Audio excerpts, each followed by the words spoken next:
to the Delfina Foundation. For those of you who haven't met me, I'm Eigner and Sultan, the director. This space has been in operation for 10 years, and when we began the journey of Delfina Foundation, it was very much with the Middle East in mind, supporting and nurturing this current generation of artists here in this space. So it connects very well with tonight's topic in looking at art and culture from the greater Middle East region, and also all of the issues, politics, and context that's very much connected to this generation of practitioners.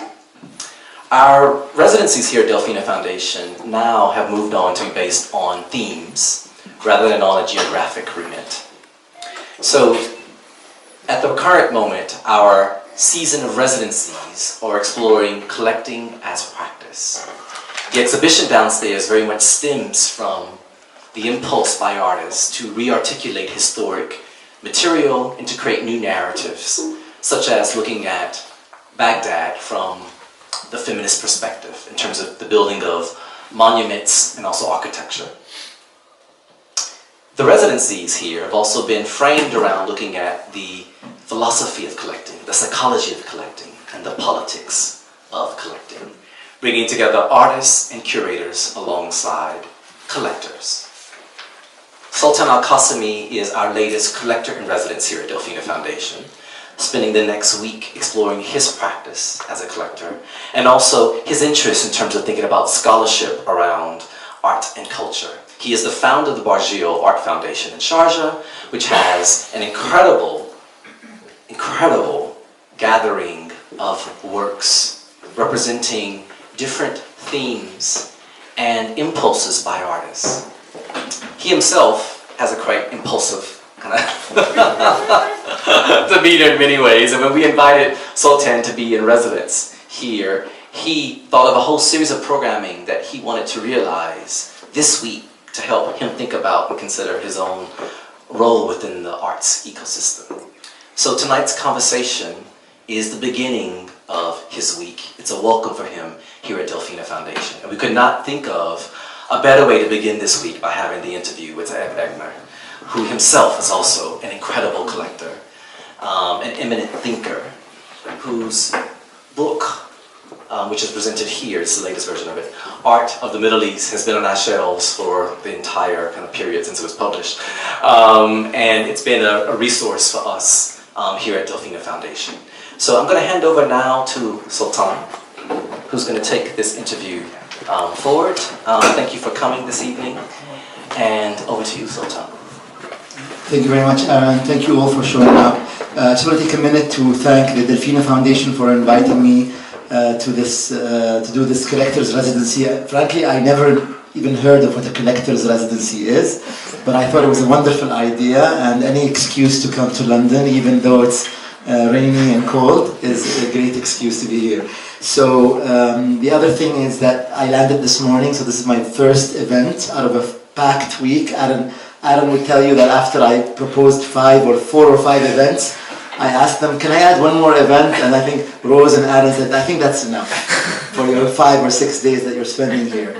The one last thing I would say before we begin the conversation is I have a bag here on my right. It has all our publications. These books will be in the Delfina library. So it has our exhibitions from Tehran, from the US, from Paris, from London, and elsewhere. So I do invite you to, are they allowed to go through the library? Yes. Yes, I do invite you. All these lovely people are. I do invite you to take advantage of the fantastic library they have upstairs. They have books on, for our people, Iranian art, Arab art, Turkish art, art from all over the world. So I do invite you to take advantage of this opportunity.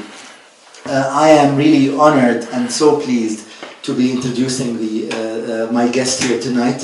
When I emailed a few weeks ago asking for the possibility of conducting this interview, I really was already making up excuses for the guest because of his very, very busy schedule.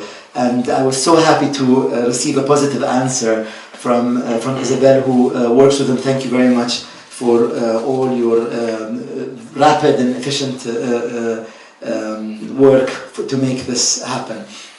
So Saeb Eigner is really a unique character in the Middle East, someone that I wish we have the ability to clone and replicate because of what he has been doing, championing art, not only from our region, but from all over the world, as you will see in the course of this interview.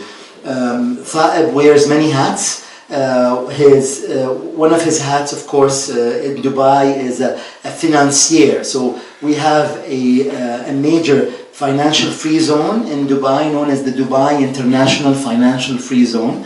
Some of you might have heard of it. There's, I think, hundreds, if not thousands, of financial companies based there. Saeb actually heads the regulatory organization that oversees that all these financial companies are keeping within all the legal boundaries. And I must say that I'm sure it's a very, very busy job. And on the side, he has had time to publish a number of books, of which this is our topic tonight. Art of the Middle East is a book that Saeb Eigner published originally in 2010. And an updated version, which is the one that's sitting here on the table, was published in 2015. So Saeb, I'd like to take this opportunity to begin with asking you about this book. We have a lot of questions for you, but beginning with this book, what was the impetus of publishing this book that brings together art from Iran and the Arab world? Thank you very much, Sultan, and thank you very much, Delfina, for hosting us this evening. It's very kind, and thank you all for bracing this wonderful weather and making it on a Sunday evening to Delfina. Sultan, you've been far too kind about me, and Sultan doesn't say what he does, what he's all about, but Sultan is a most wonderful human being who does such wonderful works and has just done a wonderful exhibition in Tehran to bridge cultural divides, something that I genuinely believe in. The two areas which I try to work very hard on are education and the arts. And the book, Art of the Middle East, the impetus for the book came following an exhibition at the British Museum called Word into Art, in which I had a very small contributory role. And from that led, I think,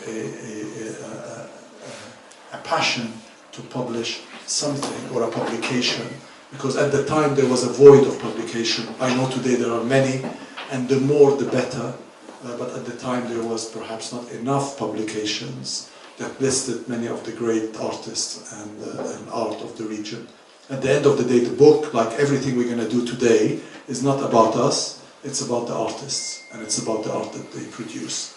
And the more that publications there are, the more awareness that there is, and the more that we know about the art, the more we can support it and follow it, and hopefully allow it to speak for the region. For the region is known for many things, of which not many are positive today.